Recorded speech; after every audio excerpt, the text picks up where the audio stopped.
Eu sou professor há quase 30 anos, da Universidade de São Paulo, com muito orgulho. Tenho 3 diplomas por essa universidade, Direito, Economia e Filosofia. Tenho muito orgulho do meu currículo. Se você pegar o que foi feito em 4 anos, multiplica por 10, não dá metade do que eu entreguei. De escola técnica, de ônibus escolar, de universidade, de bolsa de estudo do ProUni. Então, o senhor foi injusto com a economia no governo Lula e está sendo muito injusto com as entregas da educação. Um outro ponto que eu queria levantar, senhor ministro, em relação ao que Vossa Excelência disse, né, não é tema desta audiência, mas Vossa Excelência levantou, em relação a ter 3 diplomas, ter sido ministro por 4 vezes e ter sido ministro da Educação, um dos mais longevos. Vossa Excelência teve a capacidade de aumentar os investimentos em educação em 4 vezes e entregar, ainda assim, a nossa educação nos piores rankings do PISA. Como Vossa Excelência disse, foi ministro por 4 vezes, mas lamento informar que fracassou as 4. Por isso, perdeu a eleição para a Prefeitura, para o Governo do Estado e para a Presidência da República.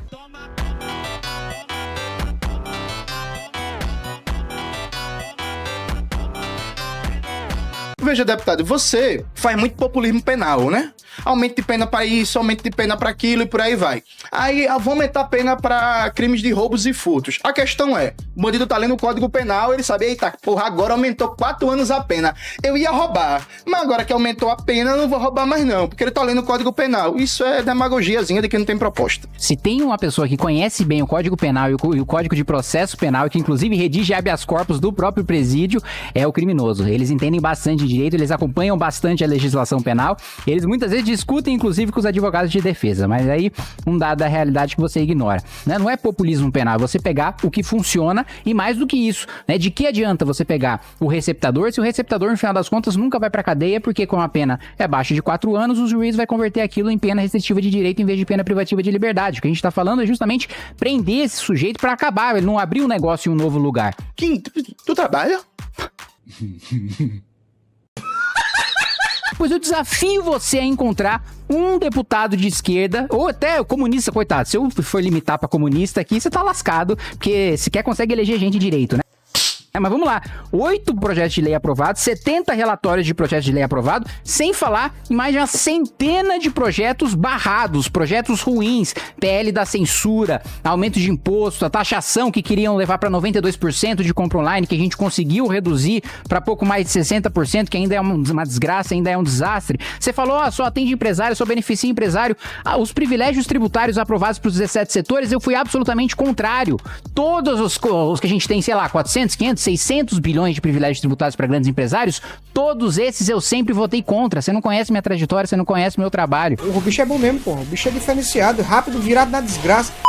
Vocês querem botar a gente na cadeia, vocês querem encarcerar mais e não, seu presidente, resolver os problemas reais do Brasil. Prender as pessoas não tá dando resultado.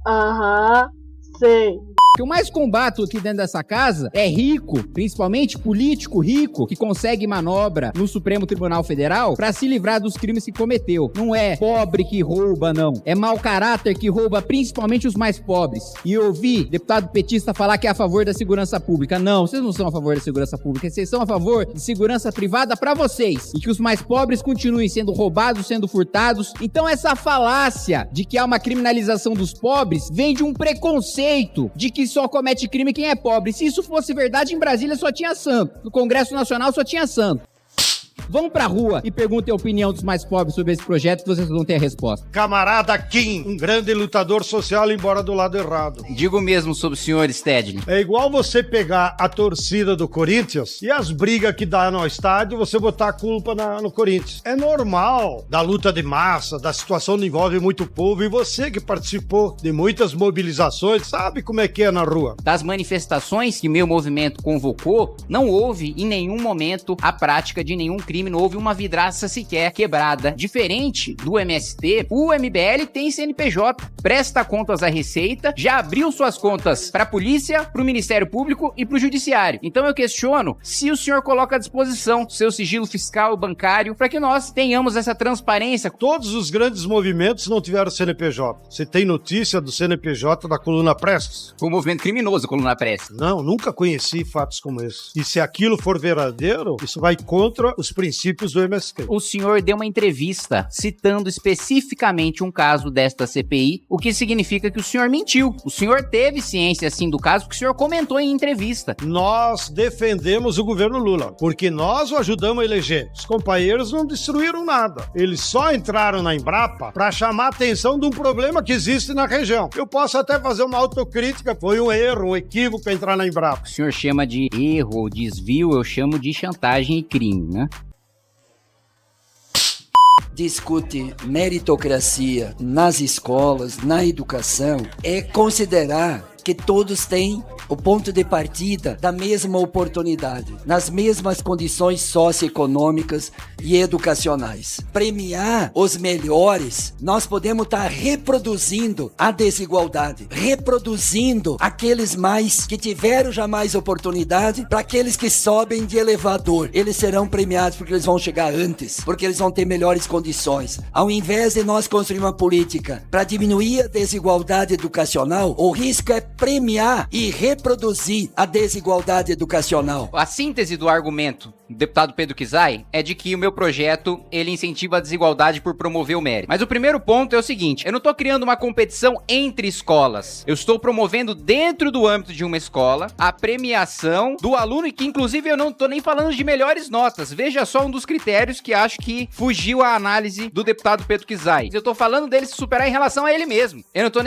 estou nem falando dele se superar em relação ao terceiro. Então, é um absurdo eu conceder uma viagem internacional para um aluno que tem um bom desempenho em sala de aula, então vamos acabar com a Olimpíada Brasileira de Matemática. Porque ela promove o mérito, porque ela promove a competição e ela premia os melhores alunos. E eu não estou nem falando de uma obrigação, eu estou falando do governo federal oferecer a possibilidade dos estados e dos municípios aderirem voluntariamente. Caso queiram, as administrações que concordem vai poder mandar os alunos que se superaram, os alunos que foram assíduos, os alunos que de fato demonstraram a melhora em sala de aula para fora do país. Vai poder dar uma premiação, um livro, um notebook, um tablet. Isso administrações bem-sucedidas no Brasil e no mundo fazem. Não tô reinventando a roda, é um projeto simples para combater a evasão escolar, e um dos principais razões da evasão escolar é justamente o desincentivo para estar em sala de aula e o descolamento daquilo que se vê em sala de aula com depois daquilo que se enfrenta na realidade. E desculpa, para mim é uma questão aqui até de bom senso, não é nem de um embate ideológico para além da questão de toda a discussão de mérito. Obrigado, presidente. O que eu não respeito é defensor de bandido, de miliciano, de quadrilheiro, é destruidor do Congresso Nacional, destruidor do Supremo, destruidor do Palácio do Planalto, tentativa de golpe de Estado, é isso que eu não respeito. E eu acho que o senhor não cometeu esses erros, eu acho que não. Diz que combate criminoso, quadrilheiro, e eu quero dizer que eu também combato justamente por isso. Mano, ele vai chorar.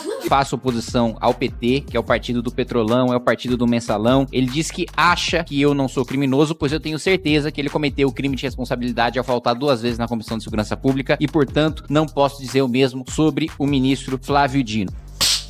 Independentemente desse Congresso ter votado ou não o orçamento, a proposta já foi enviada e a proposta do governo vem com corte. O orçamento previsto para o próximo ano é exatamente o mesmo orçamento nominal previsto para este ano. Vossa Excelência deveria conhecer a dinâmica do orçamento e saber que se não houve aumento nominal, houve queda real no orçamento do Ministério. Então há corte, sim, na política de segurança pública e no Ministério de Segurança Pública quando você mantém nominalmente exatamente os mesmos valores. Ano passado, para esse ano, houve um aumento de 17% na dotação de segurança. É mais do que a inflação. Se você olha a série histórica do governo passado, 2022, para o nosso governo, há aumento real. O requerimento, Vossa Excelência sabe disso, trata da comparação do orçamento deste ano para o ano que vem. O orçamento do ano passado para esse ano foi votado sob o governo Bolsonaro. Foi votado na legislatura passada. Não é fruto do trabalho deste governo. E Vossa Excelência sabe disso, tanto que falou sobre o orçamento de 23 para 24, mas sabe que não há como se rebater o fato de que há queda real, sim, no combate ao crime organizado e no Ministério de Vossa Excelência. Eu, olhando no seu olho, eu afirmo ao senhor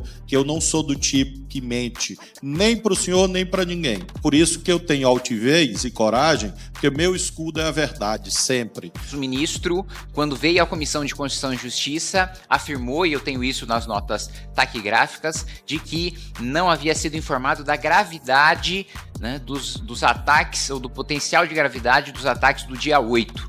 E por isso eu reafirmo, nesse sentido o ministro mentiu.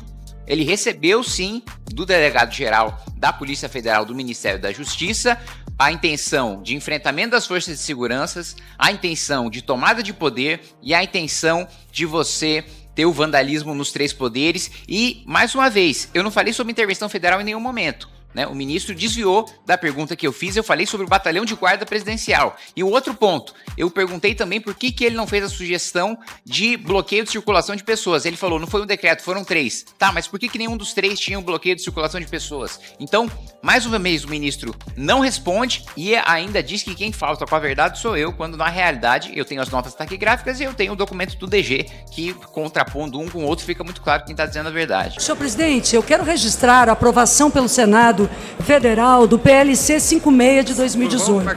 Quero registrar e homenagear a deputada Laura Carneiro.